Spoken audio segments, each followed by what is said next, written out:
Então, sobre o episódio que nós comentamos que chegaria para falar sobre endometriose, ainda é uma dor de muitas mulheres e está sendo mais difundido esse tema e gostaríamos de conversar um pouco mais para vocês trazerem informações a respeito. E quando isso acontece com algum famoso, chama atenção de uma forma diferente. Por exemplo, da Anitta, que teve diagnóstico lá em 2022, a forma do diagnóstico dela talvez não tenha sido a mais comum e eu gostaria que vocês explicassem a respeito. O dela foi através de uma ressonância magnética. Então, contem para nós o que é de fato a endometriose, por que tantas mulheres demoram muito para descobrir e tratar de fato. Posso começar essa, Bruninha? Bora, Paulinho. Na verdade, assim, eu acho que o mais importante é entender o mecanismo da doença. Endometriose, primeiro, é uma doença crônica, né? Não é uma doença aguda. Então, entendendo que é uma doença crônica, ela não vem de um dia para o outro. Normalmente ela tem um período anterior que precede tudo isso. Apesar de não obedecer, né, uma relação de proporção, né, mais doença, mais sintoma, menos doença, menos sintomas, as pacientes que são sintomatológicas, a maioria das pacientes, elas começam a manifestar sintomas desde cedo.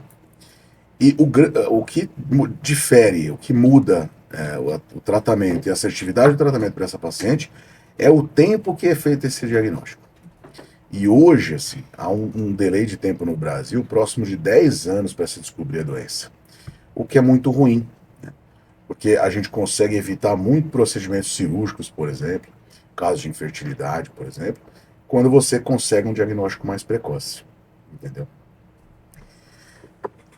A endometriose, ela é uma doença, primeiramente, com uma base de distúrbio hormonal, né? E existe um termo, inclusive, muito utilizado nos congressos e nos artigos científicos, né, de predominância estrogênica. Ela não é a única manifestação da predominância estrogênica, existem outras formas, como miomas, cistos ovarianos, né, mas a endometriose, ela acaba sendo uma dor muito grande, porque diferente do mioma, do cisto de ovário e de outras manifestações que aparecem no ultrassom comum, a endometriose, ela acaba se estendendo muito tempo sem um diagnóstico adequado. Ou erroneamente, com certeza. Atualmente nós temos recursos para fazer esse diagnóstico que não necessitam uma intervenção cirúrgica. Até pouco tempo atrás, até 2012, a endometriose, ela tinha como o padrão ouro de diagnóstico a videolaparoscopia. É uma cirurgia onde você insere os equipamentos, o videolaparoscópio, tem uma câmera e que vai filmando ali o procedimento cirúrgico. Ela é minimamente invasiva, né, dentro das técnicas cirúrgicas disponíveis, porém, ainda assim, é um método que hoje em dia é inadmissível você fazer um diagnóstico de uma paciente apenas por uma via cirúrgica, né? Eu acho que a questão maior, assim, quando a gente fala de sintomas, não necessariamente aquela paciente precisa apresentar um diagnóstico de imagem, um diagnóstico cirúrgico, uma evidência cirúrgica, na verdade, ou uma evidência de imagem, para que ela seja tratada. Quando a gente fala que os sintomas eles são pregressos e você banaliza aquele sintoma, uma dor de ciclo, dor no meio do ciclo, dor para evacuar, dor para urinar, dor na relação, né? São 6 Ds, né? E a infertilidade, especificamente. Quando você ignora todos esses sintomas e não age de forma terapêutica, mesmo que sem um diagnóstico de imagem ou sem um diagnóstico cirúrgico, você está cometendo uma iatrogenia. Essa paciente precisa ser tratada, exatamente para não chegar num ponto de atingir problemas maiores na vida dela. Do ponto de vista patológico, a Bruna trouxe aí outras patologias, né? Miomas, pólipos, cistos e assim por diante.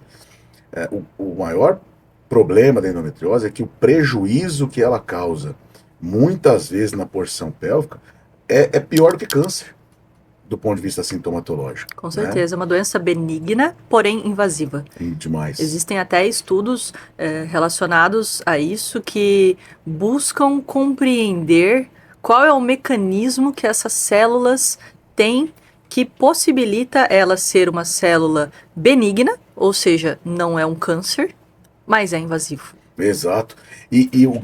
Por exemplo, quando a gente fala em meios diagnósticos, a gente não tem a endometriose, ela sempre foi, pelo menos até hoje, ela é uma doença de diagnóstico clínico, não diagnóstico laboratorial ou de exames. É evidente que quando você tem a possibilidade, né, de ter um diagnóstico de imagem mais assertivo, exemplo, ultrassonografia transvaginal com preparo intestinal ou uma ressonância com preparo intestinal, você consegue atingir uma assertividade maior no diagnóstico à distância sobre lesões de endometriose. E aí você vem com os diagnósticos, endometriose profunda, teratoma, adenomiose, entre outros, que estão relacionados à mesma patologia. Né? Deixa eu tirar uma dúvida. Então, durante ali o meu período da adolescência, eu tinha uma amiga que ela não conseguia ir para a escola quando ela tinha cólica. E aí a mãe levou ao médico e ela falou, olha, eu também era assim. E ele passou um anticoncepcional para ela aos 14 anos de idade e ela carregou isso, continuava sentindo dores e tudo mais. Porém, na vida adulta, depois do casamento, ela enfrentou muita dificuldade para engravidar. Então, isso era algo que podia ter sido diagnosticado naquela época, né, com consultas frequentes. E existe uma análise em todo esse período quando é identificado? Olha, uma coisa positiva no caso da sua amiga é que ela iniciou a terapêutica. O anticoncepcional ele foi iniciado, ou seja, se a visão de quem iniciou o anticoncepcional para ela era ou não voltado para a patologia, para a endometriose, não vem muito ao caso agora, mas ele iniciou uma terapia, né? A gente precisa conversar com um colega lá se ele pensou nisso. E talvez evitou que antes desse período dela ter uma dificuldade para engravidar, que aquilo evoluísse de uma forma até pior, né? Então, palmas para ele que iniciou a terapia. Talvez um acompanhamento mais assertivo e um pouco mais detalhado para essa paciente poderia ter sido feito. Isso não que foi errado o que ele fez. Na minha concepção foi bem correto. O caso mais clássico, na verdade, são as mulheres que não fazem uso de nenhum tipo de bloqueio hormonal, né? Porque a principal terapêutica na endometriose, ela está voltada ao controle dessa predominância estrogênica, seja através do uso de um contraceptivo oral combinado, como é na maioria dos casos, né? Ou especificamente um contraceptivo direcionado com progestágenos ou progestinas, né? Que são classes de uma medicação que tem como objetivo passar para o organismo ali, né, complementar a função da progesterona, porque a endometriose, ela não é só predominância estrogênica, né, não é só o estrogênio dessa mulher que está em excesso, mas também uma diminuição da absorção da progesterona por mutações genéticas, por alterações nos próprios receptores de progesterona dessa mulher, em que acontece esse desbalanço. Então, sim, a terapêutica está correta, nem sempre ela é suficiente, e aí é um ponto importante, porque nem só de bloqueio hormonal se faz uma endometriose, porque além de ser uma patologia, uma doença de fundo hormonal, uma desregulação hormonal, ela também é inflamatória. Então, tudo que causa uma inflamação sistêmica crônica pode ser gatilho ou até uma motivação para a exacerbação dessa doença. Rapaz, eu vou te falar uma coisa. O bom de falar com gente inteligente é que tecnicamente eu sou péssimo, não consigo falar igual ela bonito assim. Mas, na verdade, o que ela quis dizer de forma perfeita é que a endometriose é uma patologia multicêntrica, multifatorial. Então, se a paciente estiver com sobrepeso, não tiver uma atividade física regular para tirar essas reações inflamatórias, não tiver um bloqueio hormonal, seja ele com hormônios combinados ou progestinas que tenham esse efeito de diminuir fluxo, né, melhorar a capacidade endometrial dessa paciente, se isso não acontece em conjunto, fatores de estresse, entre outros, melhorar esses fatores de estresse, a paciente nunca vai estar equilibrada. E mesmo falando em terapêuticas, em terapias hormonais, bloqueios, tudo isso, às vezes você faz ou entra com uma medicação e ela não é suficiente para que aquela paciente melhore os sintomas dela, que necessite de escalonamento de drogas, ou até mesmo mais do que uma, duas, três drogas, né? Então, é muito importante do diagnóstico iniciar uma terapêutica, dessa terapêutica analisar fator de melhora e piora, analisar qual é o target dessa paciente, porque às vezes assim, você vai fazer um bloqueio hormonal, mas ela quer engravidar, então você vai prejudicar esse fator gestacional. Então, o que eu costumo fazer, né, na minha rotina é isso. Primeiro eu traço o diagnóstico, do diagnóstico eu imagino qual é a meta para o tratamento, se é para uma causa de fertilidade, se é para uma causa da doença propriamente dita. A partir daí a gente traça qual é o plano terapêutico dessa paciente, vamos iniciar de uma maneira ou de outra, e escalonamento cronológico para identificar qual é o melhor plano terapêutico para ela no futuro e resolução da doença. Lembrando, resolução não significa resolver por completo. A endometriose não tem cura, né? A endometriose a gente controla os sintomas para que aquela paciente tenha bem-estar e qualidade de vida. É isso que é mais importante. E até nesse cenário de comparativo, né, com uma doença benigna, mas que tem um comportamento tão agressivo semelhante a um câncer, a gente utiliza inclusive a palavra remissão. Na endometriose você consegue remissão da doença, ou seja, você pode sim estabelecer uma terapêutica tão efetiva que quando você vai fazer um exame de controle, seja um ultrassom transvaginal com preparo ou uma ressonância com preparo intestinal, você tem a remissão desses focos. Você tem a diminuição desses focos ou até mesmo eles deixarem de estar manifestados, né? Mas isso não significa que se essa paciente, por exemplo, deixar de ter uma disciplina com relação aos seus hábitos, né? Se ela não tiver esse automanejo do estresse, se ela não ajustar a alimentação, atualmente a gente tem muito problema com glúten, lactose, que são fatores cada vez mais inflamatórios, né? E que estão presentes na nossa dieta. Exercício físico, enfim. Se essa mulher se descuidar nesse lugar, muito provavelmente, ainda que ela esteja usando métodos para bloqueio hormonal, para ajuste nessa desregulação hormonal, que é uma das bases da endometriose, ela pode sim voltar a ter as manifestações dos sintomas. E a gente falou sobre principalmente a terapêutica clínica, né? Mas também existem alguns casos que a gente precisa encaminhar esse paciente para um procedimento cirúrgico, para retirada desses focos. Inclusive, existem muitos artigos, muita ciência que comprova que é um divisor de águas para a fertilidade Sem dúvida. dessa mulher. Até não te interrompendo, mas a gente traz muito, né, a nossa metodologia de trabalho, né? Escuta, acolhimento, enfim, tudo isso. E dentro dessa visão sobre a medicina e sobre a prática, né, ambulatorial e enfim, quando a gente ouve e a gente fala, a gente entende o que o paciente está precisando, mas também a gente tem que falar o que ele precisa fazer, não apenas qual é a demanda dele, né? Com certeza. Então, você explicar e orientar a necessidade do porquê dessas mudanças dos hábitos de vida é de suma importância, porque a paciente precisa entender que se não mudar os hábitos de vida, a patologia não tem tratamento 100% só com medicação ou com cirurgia, né? Até, desculpe, falando um pouquinho sobre essa questão de tratamento, enfim, cirúrgico, não cirúrgico, drogas e tal, a gente falou no feed, né, no podcast anterior, sobre hormônios, né? E eu acho que é muito pertinente aqui, né, o fato. Certeza. Quando a gente pensa em tratamento ideal para endometriose hoje, existem vários métodos, várias maneiras de bloquear uma paciente, né?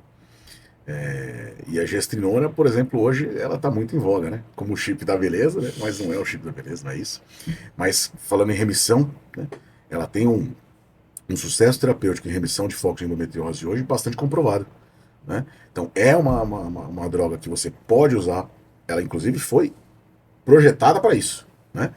Que você pode usar já com comprovação, com vários artigos científicos, e que é muito bem indicada em adjuvância a outros tratamentos, como por exemplo os do DIU, entre outros, né? Então acho que essa terapêutica clínica hoje ela já está razoavelmente bem estabelecida. E é óbvio, né? A terapêutica cirúrgica, como a Bruna falou, para quadros de infertilidade, ela é fantástica. Falo isso porque tenho prática, né, com isso. Doutora Ludmila tinha que estar aqui hoje, hein? Cadê a Ludmila? Faltou. No próximo já vamos convidá-la. Pô, Ludmila que é a minha cirurgiã aqui, eu não sei o que eu tô fazendo aqui, enfim. Mas é algo que a gente precisa falar, né? A maior parte das pacientes que procuram o atendimento com endometriose hoje está voltada por conta da infertilidade, né? E a cirurgia é sim um ótimo tratamento para isso, e é sim uma excelente escolha para essas pacientes. E vocês levantaram algo muito importante. Vocês discordam deste tempo para descobrir quanto tempo essa pessoa convive. Então, na prática clínica de vocês estão ali. Como vocês costumam fazer a escuta ativa dessa paciente? Em que momento vocês acendem um alerta para uma investigação? Porque todo mundo só pensa na cólica forte. Quais outros sintomas vocês ouvem, associam e acendem um alerta para começar uma investigação com a paciente? O doutor falou logo no comecinho do podcast, né, sobre esses sintomas, que nem sempre eles vão estar presentes todos juntos.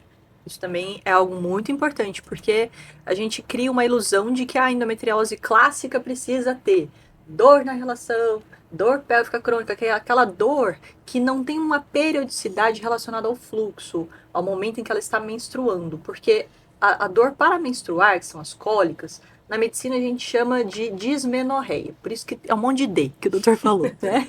Então, a paciente pensa, bom, mas eu só tenho uma cólica forte. Ah, meu ciclo também é um pouco intenso, mas ela sempre teve ciclo intenso, né? Então, o fluxo é algo muito difícil de aferir. Existem alguns métodos que a gente até passa para o paciente no consultório, mas quem sempre teve uma hemorragia, tipo cena de Quentin Tarantino, sabe? Aquele sangramento que aquela mulher entrou no banheiro, parece que matou um animal ali. Fala, gente, mas isso não é normal. Mas doutora, sempre foi assim. Exato. Então, assim, a gente normalizou, banalizou determinadas queixas que se a gente investiga um pouquinho mais, é só ouvir a paciente falar. Sabe? Não ir trabalhar porque tá morrendo de dor, não é normal. Uma dor que irradia, eu ouço muitas pacientes falando isso, doutora, mas o negócio, a barriga tá pra frente, o útero tá pra frente, por que minhas costas dói? Por que a dor corre pra perna, que parece que eu não vou conseguir andar, tem hora. Então, assim, é um comemorativo de queixas que você começa a suspeitar porque não é normal. E você tá vendo muito meus vídeos no meu Instagram, hein? Tá usando minhas frases aqui, hein, meu? Tô achando que você tá usando minhas frases. Não, eu acho que o principal, assim, quando você escuta a paciente, e aí, óbvio, não dá para você fazer isso em 5 minutos, 10 minutos de consulta, isso Exatamente. é inviável. Mas quando você escuta, começa a entrar naquele cenário de vida dela, aquele escopo já antigo, desde quando começou a menstruação, passado patológico familiar dela, né? Tudo isso faz sentido. E hoje eu estou numa prerrogativa que eu já não fico esperando muito, né? Eu acho que entre acertar tratando e errar tratando, eu prefiro tratar. Ponto final, né? Porque, como eu disse lá no começo, né? Tem pacientes, por exemplo, que tem muito sintoma. Aí você faz o exame, por exemplo, ela não tem nada. Uhum. Os exames são normais. E tem pacientes, por exemplo, aliás, eu tenho uma paciente que, não sei se posso falar o nome dela, mas eu adoro ela. Que ela tem um monte de implante de endometriose e ela não tem esses sintomas. Ou tem sintomas muito brandos. Ou seja, você ouvir a paciente norteia o seu tratamento e qual será a qualidade desse paciente lá na frente. Então, independente se a paciente tem sintoma e ela não tem endometriose, sabe a Deus se ela vai ter, ou, enfim, não importa. Dentro de critérios de dores, né? Uma relação, fluxo, ciclo, inchaço. Às vezes a paciente fala assim, nossa, doutor, toda vez que eu vou menstruar, Isso é famoso. Eu tô com a barriga desse tamanho e eu não sei o que acontece. Eu tô engordando e não sei porquê. Né? São coisas que você avalia e por mais que você não tenha uma certeza do diagnóstico, é importante que você inicie a terapêutica. Porque se melhorou, você já sabe que você acertou. Né? Esse é o ponto. Né? Sim, existe associação com outras doenças, né? Desculpa cortar o... Não, imagina, sem dúvida. Então, aquela paciente que vem com essa queixa e fala, nossa, mas estranho, meu intestino também parece que desarranja na época da menstruação. Existe uma associação positiva de até 60% de síndrome de intestino irritável com endometriose. O próprio ovário policístico, né? Ovário policístico, tireoidite de Hashimoto, que são nada mais nada menos do que doenças inflamatórias. São doenças uma autoimunes. coisa leva a outra. É tipo isso. É uma isso. manifestação de uma doença que é autoimune, inflamatória, em órgãos e sistemas diferentes, mas com o mesmo princípio básico. Fibromialgia. A associação sei bem de o que é isso, fibromialgia com endometriose Sei é bem algo o que é isso. assustador. E a paciente, ela normaliza a dor. Ela fala, doutora, eu acordo com dor, eu durmo com dor, e eu já entendi que é assim, a vida é assim. Não, a vida não é assim. Em relação a isso, olha só que engraçado, né? A minha mãe, eu sempre conheci minha mãe com dor, né?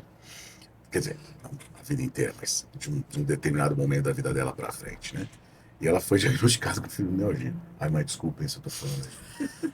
Mas ela foi diagnosticada com fibromialgia, né? Aliás, passou talvez com os melhores reumatologistas que existia na época e hoje, inclusive. Então ela já tem diagnóstico constatado e isso correto.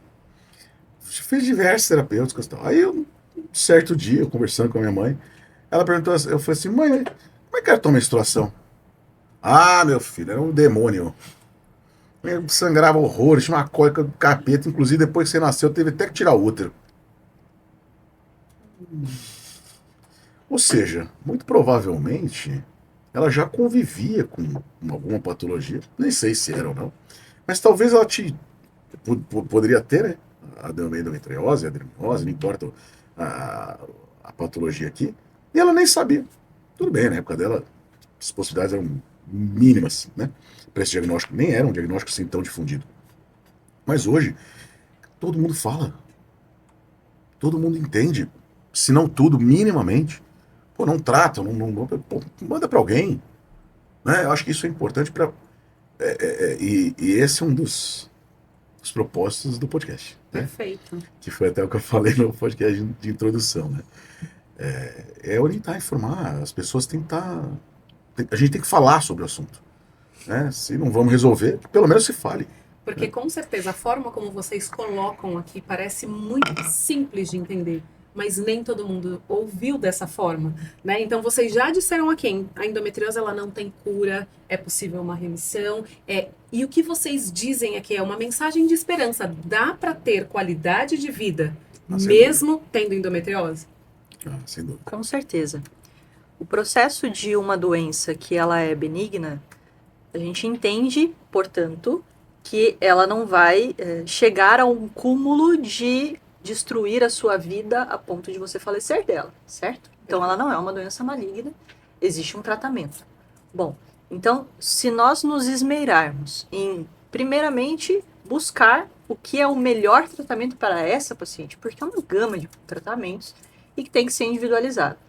Se a paciente assumir o protagonismo e a responsabilidade de participar do processo, porque o médico ele vai orientar, ele vai diagnosticar, ele vai estar ao lado, mas de fato quem vai colocar em prática todas esses ajustes, essas adaptações, o próprio tratamento em si, é a paciente. Então, demanda um engajamento. É uma doença que é crônica, ela é multifatorial. Muitas vezes nós vamos precisar, sim, de vários colegas ao nosso lado.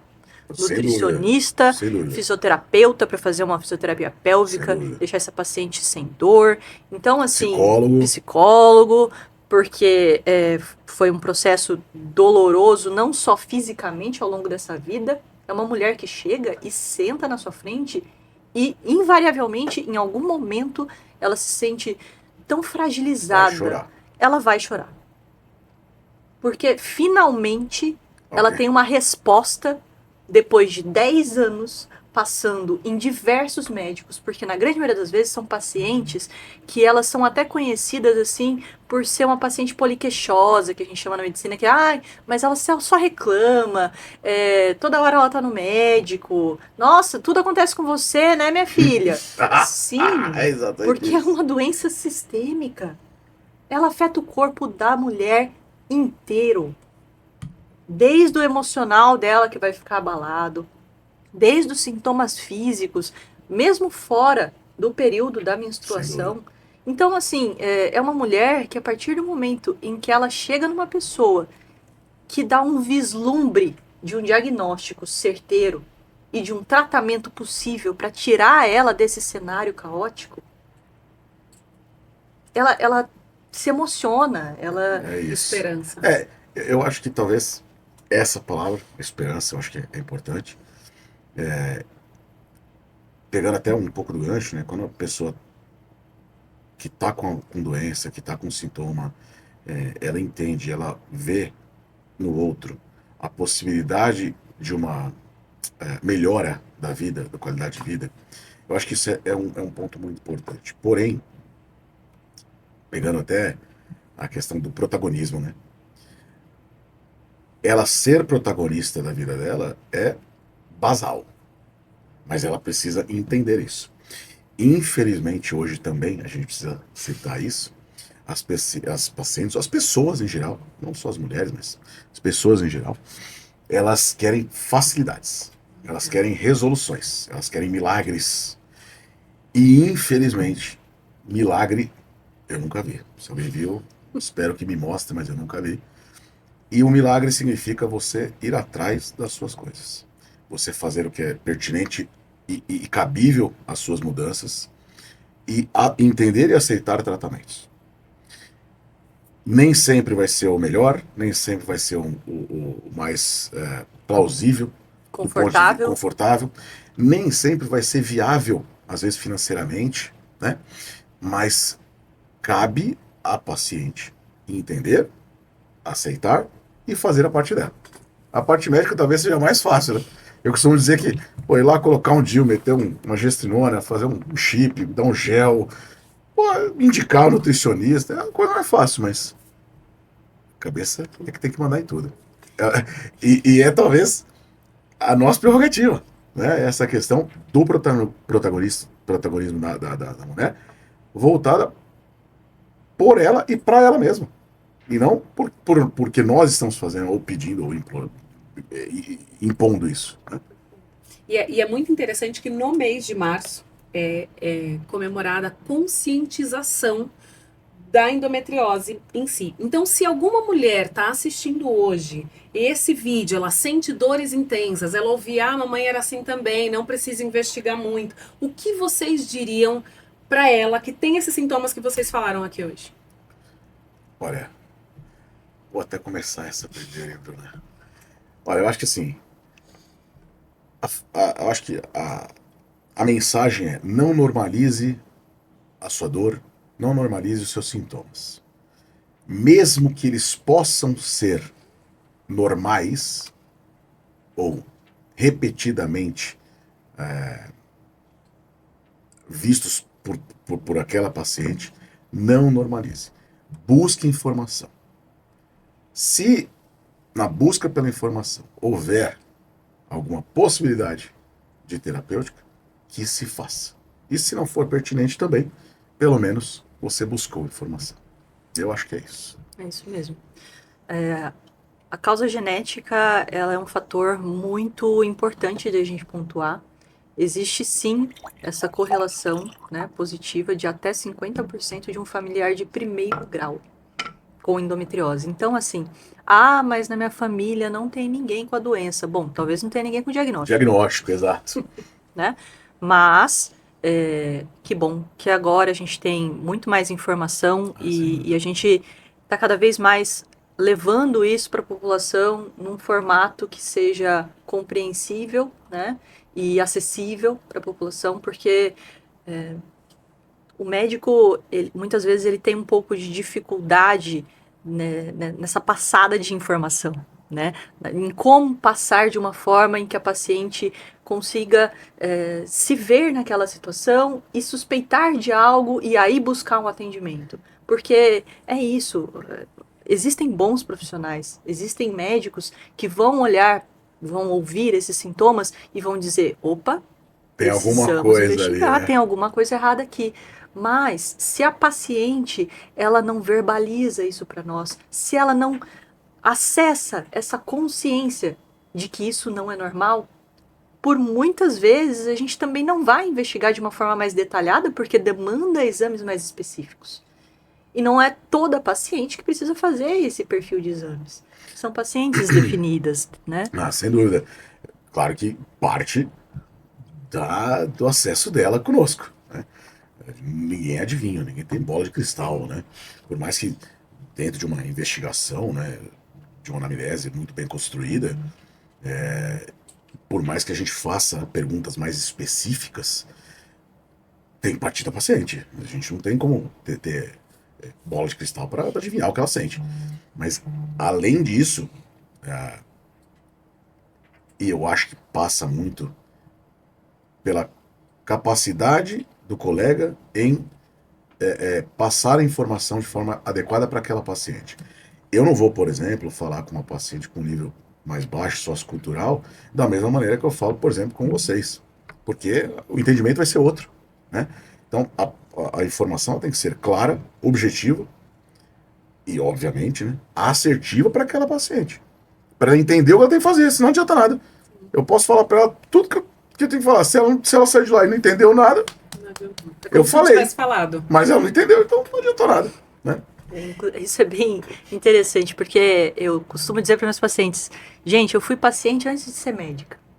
E eu acho que, por mais desafiador que isso seja, isso foi muito benéfico para a construção da profissional que eu sou hoje. Por ter passado por situações pessoais que demandaram visitas médicas muito frequentes, eu tenho uma percepção do como nós, médicos, muitas vezes, por mais bem intencionados que a gente possa ser, a gente não consegue acessar o paciente, falar a linguagem que o paciente entende, né? Então, eu digo, no começo da medicina, gente, parecia que eu era um saco de batata na discussão dos casos. Eu já era gordinho nessa época. Acho que eu também já era um saco de assim, batata. Eu estar ali ou não, eu falava, gente, não tô entendendo nada do que esse povo tá falando, pelo amor de Deus, socorro. Então, a gente precisa conseguir passar isso de uma forma não só compreensível, mas leve. Porque a palavra do médico tem muito poder, né? Não porque nós somos seres grandiosos, melhores do que ninguém, não. Mas porque o paciente, ele absorve aquilo como uma verdade. Sim. Então, nós temos que passar, sim, a situação real do que está acontecendo, mas nunca, jamais, tirar a esperança do paciente de que aquilo pode dar certo. Porque estatísticas existem para nortear a gente de como encarar aquela doença. Outro dia eu falei isso para o paciente. Eu falei algumas questões estatísticas para ela. Ela ficou olhando com uma cara do tipo, meu, o que você tá falando? Não tô entendendo nada. Eu falei quase 40 minutos. Aí eu parei e falei, você não entendeu nada. Tipo, eu tava viajando ali, né? Falando um monte para paciente. Tudo bem, não tava entendendo nada, mas eu tava lá falando. Aí quando eu acabei, eu falei, você não entendeu nada? Ela, nada. Falei, vou ser mais objetivo. Você vai fazer esse exame aqui, vai voltar, nós vamos fazer isso. Ela, perfeitamente. Mas acho que é isso. Mas é isso. E a também conscientização sobre a endometriose, ela começa na compreensão, na clareza dessas informações. E aqui o que vocês trouxeram principalmente foi dizer que ela não é uma coisa só. Ela não é uma doença. E é algo que vocês trazem dentro da prática clínica, é olhar a mulher como um todo. E eu já vou chamar o tema do próximo. Agora doido. Acabou já? já vou adivinhar, hein? Pode falar, doutora, qual você acha? Saúde integrativa. Perfeito, é isso mesmo. Então, é um tema, é algo que parece um termo da moda, mas vocês vão explicar melhor o que significa saúde integrativa, por que isso traz benefício para as mulheres.